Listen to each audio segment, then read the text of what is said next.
Dear friends, welcome back to my channel. Today I am available with a new topic for heat transfer by means of conduction.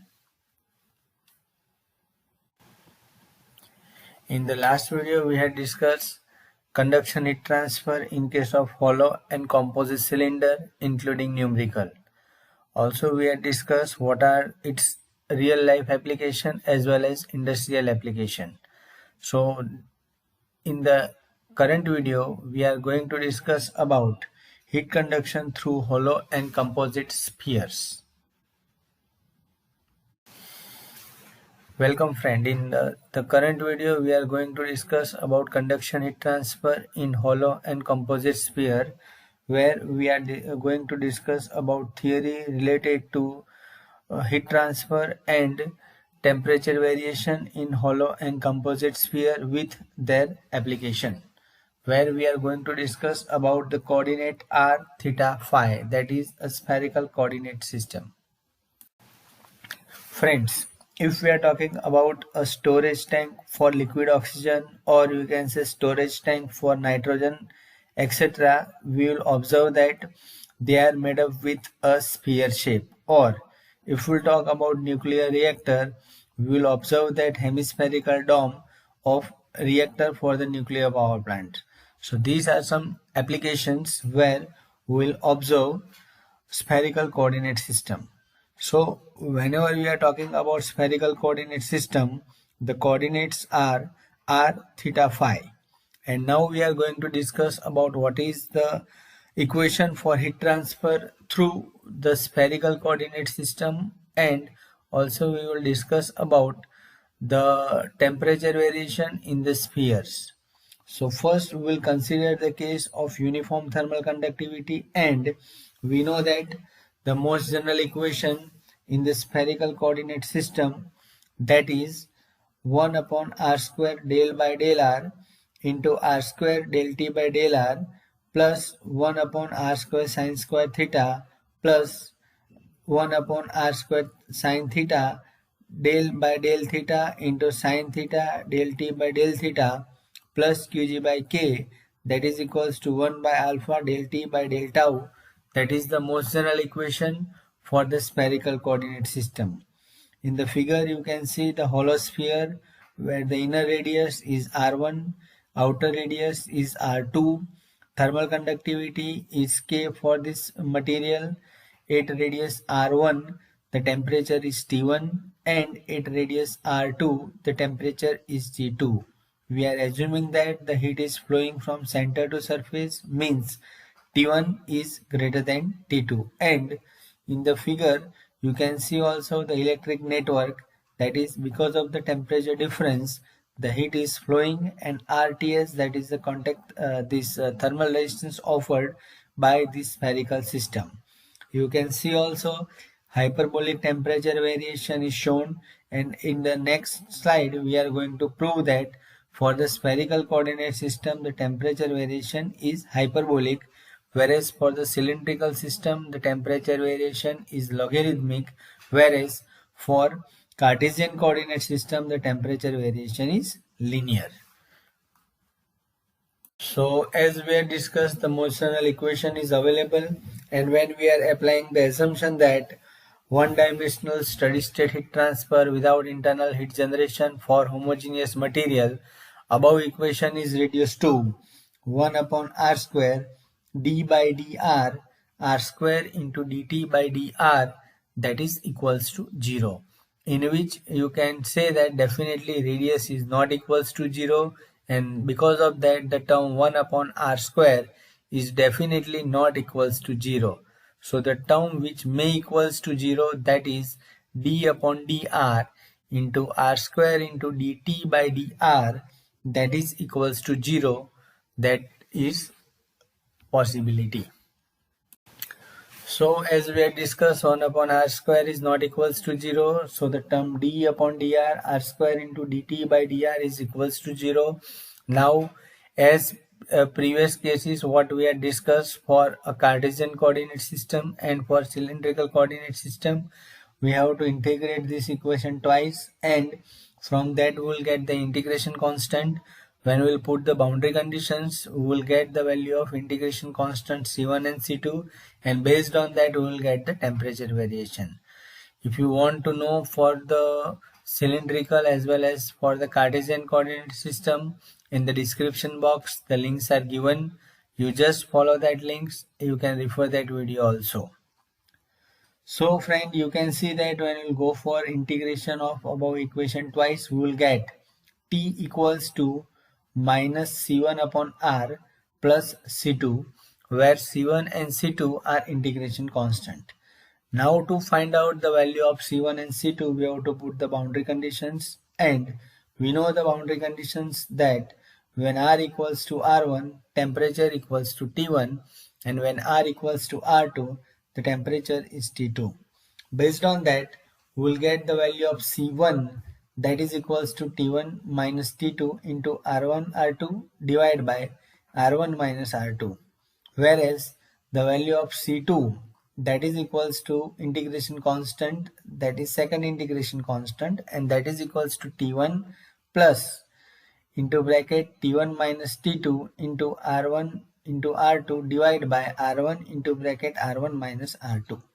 And when we put that value in the equation, T, that is equals to minus C1 upon R plus C2, we will get the temperature T, that is equals to R2 divided by R into bracket R minus R1 divided by R2 minus R1, which is a dimensionless temperature variation, where T1 and T2 are the inner and outer temperature, whereas R is any radius at which the temperature is T. So this equation number 27 is talking about dimensionless temperature variation in hollow sphere. And from this equation number 27, you can see the temperature variation is hyperbolic. So in the competitive exam like GATE, UPSC, GPSC, if the question is there, what is the temperature variation for spheres?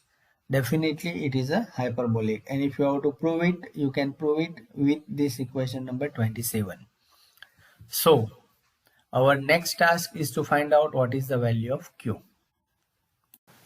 So friend, now our next task is to find out what is the value of Q, that is what is the heat transfer value in case of spherical system.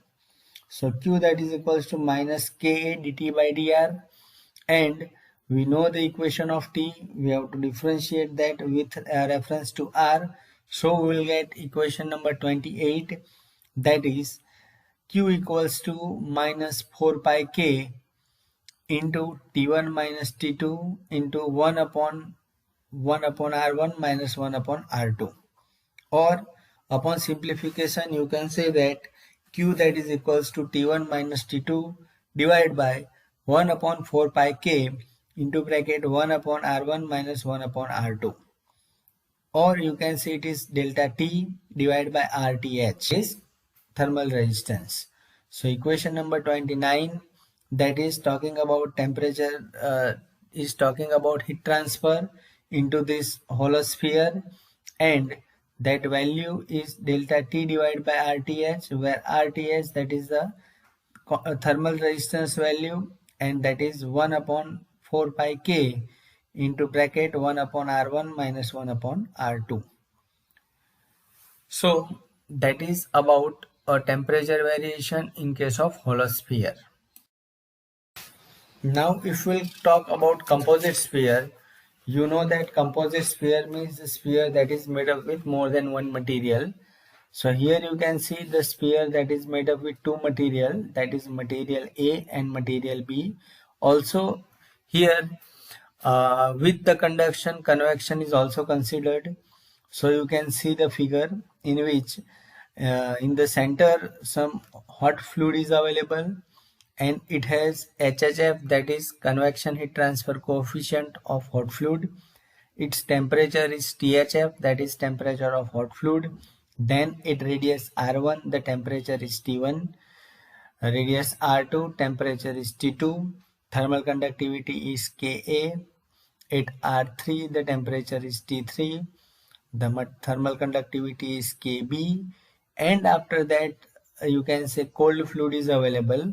So HCF, that is the convection heat transfer coefficient of cold fluid, and TCF, that is the temperature of cold fluid. So if you want to know, you can see in the figure number 15, the electrical network is also given, where you can find two conductive and two convective. So total 4 resistors are there. So all the 4 resistance values are given here. And if you want to know what is the heat transfer in this composite sphere, you can uh, write the equation by yourself. So like Cartesian and cylindrical coordinate system, you had written the equation. I hope you are very much clear about this equation. You can see equation number 30, that is Q, that is equals to innermost temperature, that is temperature of hot fluid, minus TCF, that is temperature of cold fluid, divided by summation of all the resistance offered, that is two conductive and two convective resistance. That values you can say 1 upon HHF into AA plus 1 upon 4 pi Ka into bracket 1 upon R1 minus 1 upon R2 plus 1 upon 4 pi Kb into bracket 1 upon R2 minus 1 upon R3 plus 1 upon HCF into AB, that is area of sphere B, and AA, that is area of sphere A.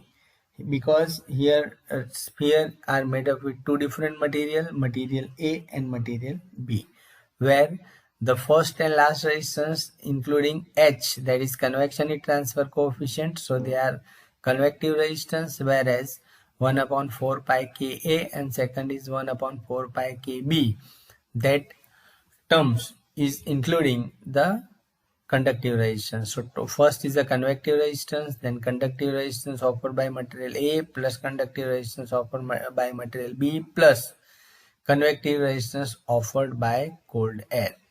So this is equation for composite sphere. I hope you are very much aware how to find out this equation, and it is very much clear to you also. So based on that, now we have to solve one numerical related to spherical coordinate system for conduction heat transfer. And the data is a hollow sphere of inside radius 30 mm and outside radius 50 mm is electrically heated at its inner surface at a constant rate of 10 power 5 watt per meter square. The outer surface is exposed to the fluid at 30 degrees Celsius with heat transfer coefficient of 170 watt per meter square Kelvin. The thermal conductivity of the material is 20 watt per meter Kelvin. Calculate the inner and outer surface of temperatures. So friend, just go through data again. We will observe initially hollow sphere is mentioned. So it is related to spherical coordinate system. The inner radius is given 30 mm, outer radius is given 50 mm, and heating is done with help of electricity, and the amount of heat supplied is given, that is 10 power 5 watt per meter square. The outer surface is exposed to the fluid at 30 degrees Celsius with thermal conductivity is given. So here we have to consider the case of conduction and convection. The thermal conductivity of material is given 20 watt per meter Kelvin. So we have to find out what is the value of T1 and T2. So this is a case of a simple hollow sphere. So now we will see what is the solution. Before that, it is desirable that you try to solve it by yourself, because this is the last topic for conduction heat transfer, and in the next topic is somewhat different than conduction heat transfer. What we had discussed, Cartesian coordinate system, cylindrical coordinate system, and now we are talking about the last topic, that is a spherical coordinate system. So now first we have to draw the system. We can see inner radius R1, outer radius R2. Outside the fluid is available at 30 degrees Celsius. In the center heater is available, so heat is supplied. So you can see in the data it is given that R1, that is 30 millimeter, we have to convert that into meter, so it is 0.03 meter. Radius R2, as usual, you have to convert into meter, so it is 0.05 meter. Heat supplied per meter square, that is heat flux, is given 10 power 5 watt per meter square. Surrounding fluid temperature, here you can see T infinite is given, that is 30 degrees Celsius. Convection heat transfer coefficient of fluid is given, that is 170 watt per meter square Kelvin, and thermal conductivity is given 20 watt per meter Kelvin. So first of all, we try to find out what is the value of conductive resistance and what is the value of convective resistance. So first, conductive resistance value, you can say it is 1 upon 4 pi k, 1 upon R1 minus 1 upon R2. We know all the values, so I will put that, we'll get conductive resistance value, that is 0.053 Kelvin per watt. And in the similar way, conductive resistance offered value, that is 1 upon 4 pi R2 square into H, that is 1 upon HA. So we know what is the value of R2, what is the value of convection heat transfer coefficient. So we'll get convective resistance value, that is 0.87 Kelvin per watt. So the total resistance offered is summation of conductive and convective resistance. So we will get that value, that is equals to 0.24 Kelvin per watt. And we know what is the value of Q, that heat flow rate, capital Q, that is small q heat flux into area. We know what is the value of heat flux, what is the value of area. So we'll get the heat flow rate, that is 1130.97 watt. And we know that what is the Q value, that is equals to T1 minus T infinite divided by summation of all the resistance offered. So based on that, we know Q, we know total value of resistance offered, we know what is T infinite value. So we will get the value of T1, that is 301.5 degrees Celsius. In the same way, we want to know what is the T2 value. For we have to consider the convection heat flow, that Q equals to H A delta T, that is H into A, that is 4 pi R2 square, into T2 minus T infinite, where we know Q value, we know H value, we know R2 value, we know T2 value, and only unknown is T infinite. So from that we will get T2 value, that is equals to 241.76 degrees Celsius. So again you try to solve this problem by yourself, and definitely you will get this answer T2, that is 241.76 degrees Celsius, whereas T1, that is 301.5 degrees Celsius. So friend, in this video we had discussed about conduction heat transfer in spherical coordinate system, where we had discussed about hollow sphere, composite sphere, what are its application, how to derive the temperature variation in dimensionless form, as well as how to derive the heat transfer in case of spherical coordinate system. And we had also solved the numerical, plus we had proved that in case of sphere the temperature variation is hyperbolic. So this is all about this spherical coordinate system. If you like this video, do not forget to subscribe the channel, like it, and share this channel among your friends. In next video we will meet with some new topic. Till then, have a nice day. Goodbye.